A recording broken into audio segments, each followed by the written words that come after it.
Hi kids, Mr. Galvan here. I'm ready to read Out of Bandit's Moon, Chapter 5. Here we go. I am Joaquin. We must have been approaching the gold diggings, for an air of fresh adventure came over Joaquin.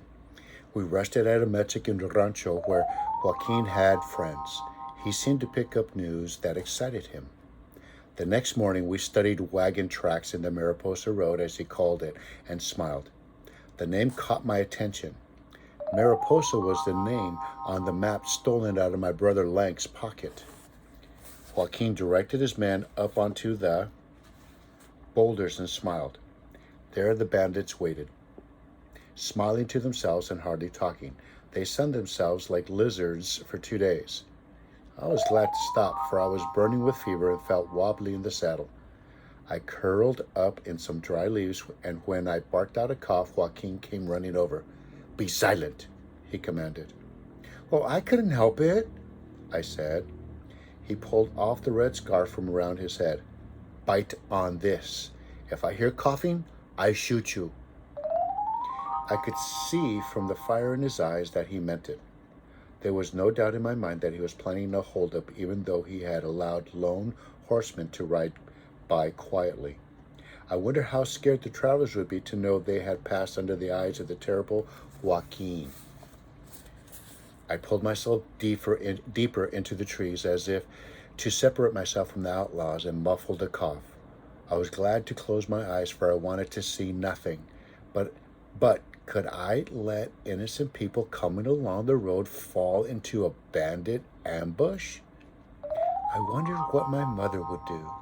But I didn't wonder long. I knew. She let out a cough to sound a warning and snap her fingers at Joaquin.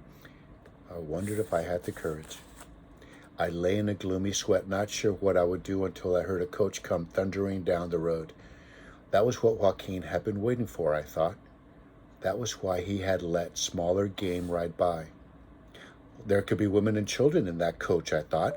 I sat up and saw Three-Finger Jack ready to leap off the boulder with the knife clamped between his teeth. I yanked the red scarf out of my mouth and barked out a cough.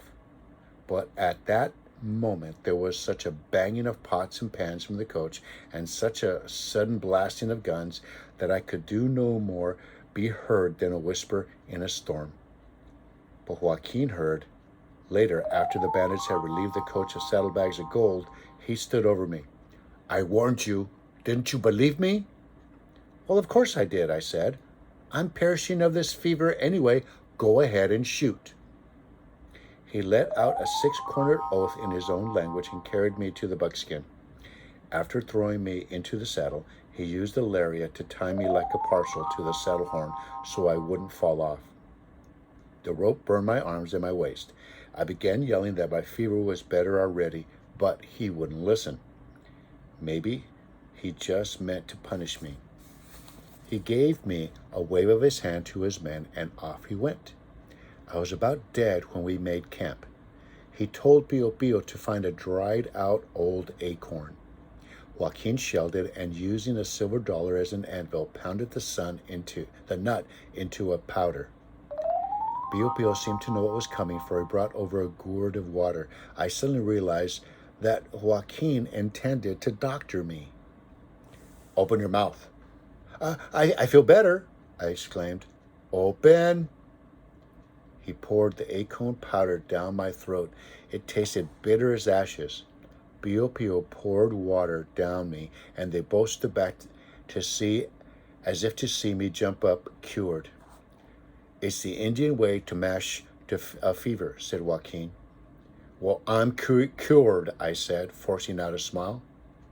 That wasn't exactly true, but I did feel a little better, and I didn't want a second dose. How much farther to Sacramento? "Don't be a pest, Yankee." A few nights later, I heard Three-Finger Jack say that we were so close to Hornitos that he could almost hear the fiddles at the dance hall. I wish I had a map so I could see where Hornitos stood. I knew that California was long and slightly bent, and that the city of Sacramento and the mountain diggings were in the bend. I might skip Sacramento, I thought, and head directly for the diggings, which must be getting close by. I might run into Lank, big as life, on one of these woodsy roads. The foothills had grown steep, and we followed a narrow trail through a lot of brambles and smelly weeds. Hogweeds, Bio called them. The moon was hanging so bright I could see my own shadow. We might as well have been traveling in broad daylight. We came out onto a level road, and I was bobbing about half asleep in the saddle when we stopped. I looked up and saw a nervous man with a reddish blanket thrown over one shoulder. He sat on a tall, raw-boned horse with silver pistols in his hands. "I am Joaquin," he shouted. "Reach for the moon." "Oh, you are the famous bandit?" asked the real Joaquin with exaggerated awe. "The cunning one with the price on his head?" "The same, hombre." "I didn't think it was so jumpy in the eyes and so long in the face. And where, senor, is your bloodthirsty friend Three-Finger Jack?" "Him? In the bushes with the rifle in each hand. Over there, see, all of my banditos wait to pull their triggers. Throw down your gold, hombre." "Tell me, is it true that Three-Finger Jack pulls a trigger with his thumb? Or does he pull it with his toes?" "Deliver." "Oh, of course, senor. But look at the fine red sarape over your shoulder.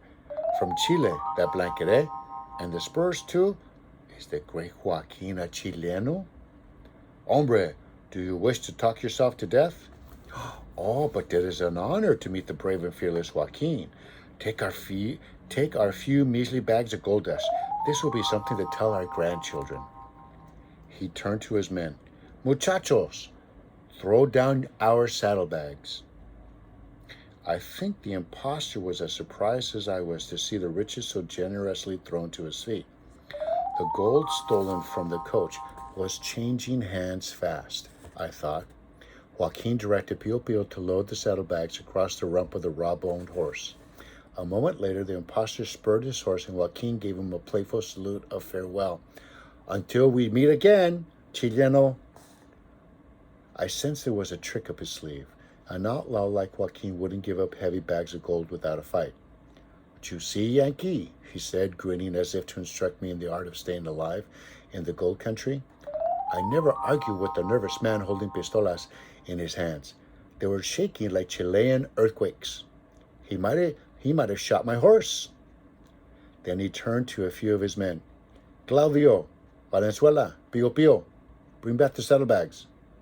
Throw your rope around the fool. Warn him to find a new line of work, or Joaquin will not be so generous with his life the next time."